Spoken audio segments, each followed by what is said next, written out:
right, my name is Hannah Jennings. I am a part of Grandview's Campus Fellowship, but I actually go to DMAC, so.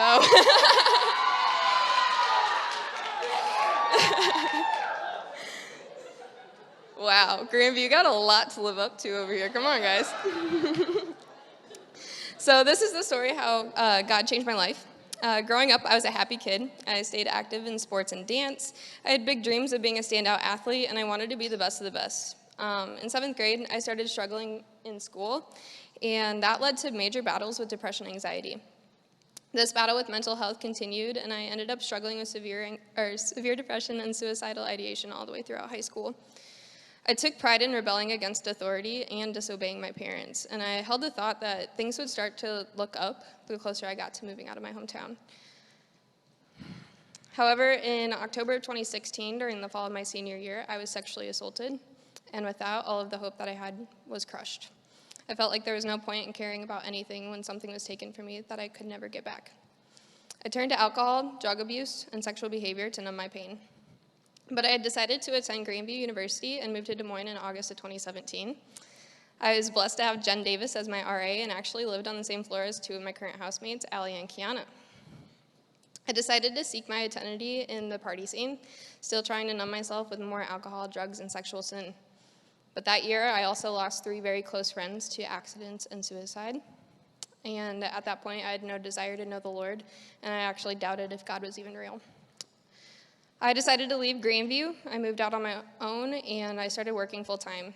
And when I did that, I was starting to seek my identity in work, and I still used alcohol to numb my pain and grief. And my life looked this way until March of 2020 during COVID lockdown, when I started having overwhelming feelings of discomfort, and I felt like I was stuck. So I re-enrolled in college at DMAC, thinking I would find fulfillment in completing the things that I'd given up on before. I continued to drink and seek attention from guys, but I started to feel shame and disgust with myself. And despite these feelings, I didn't change my lifestyle. In July of 2020, I went back to my hometown for my best friend's birthday, and we drank heavily. On my drive back to Des Moines, I realized that I was following self-destructive patterns, and my behavior and my decisions were getting in the way of whatever transformation was happening in my heart.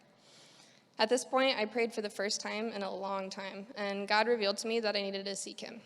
I decided to reach out to somebody that I knew was on fire for the Lord, and that person was Jen Davis, my RA from 3 years prior. So Jen was faithful in sharing the gospel with me and patient as I started to open up. I joined her for Saturday service at Walnut Creek downtown and ended up meeting a ton of really awesome people with Campus Fellowship, but I felt out of place. All of these people truly loved the Lord and truly loved each other.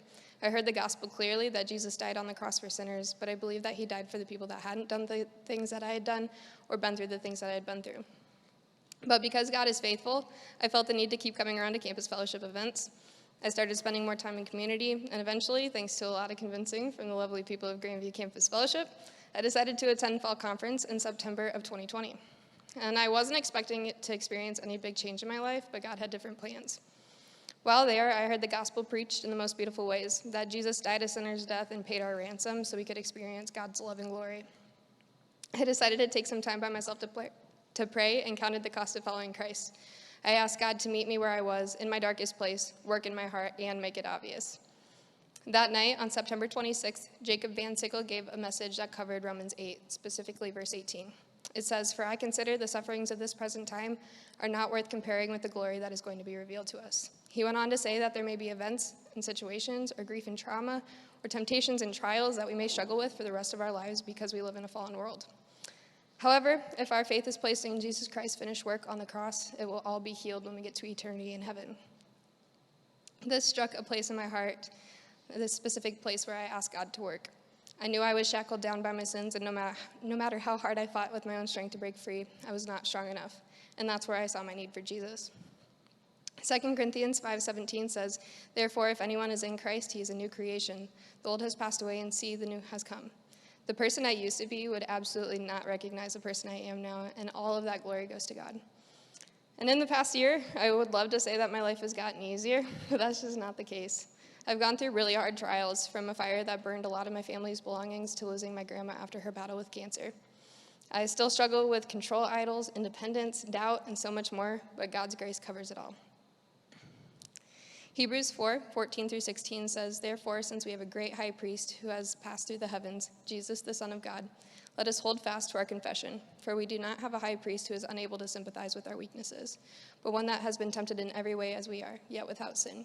Therefore, let us approach the throne of grace with boldness, so that we may receive mercy and find grace to help us in time of need.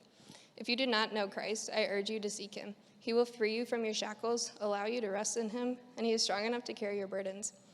In Matthew 18, in the parable of the lost sheep, the shepherd leaves the 99 sheep to seek the one who is lost.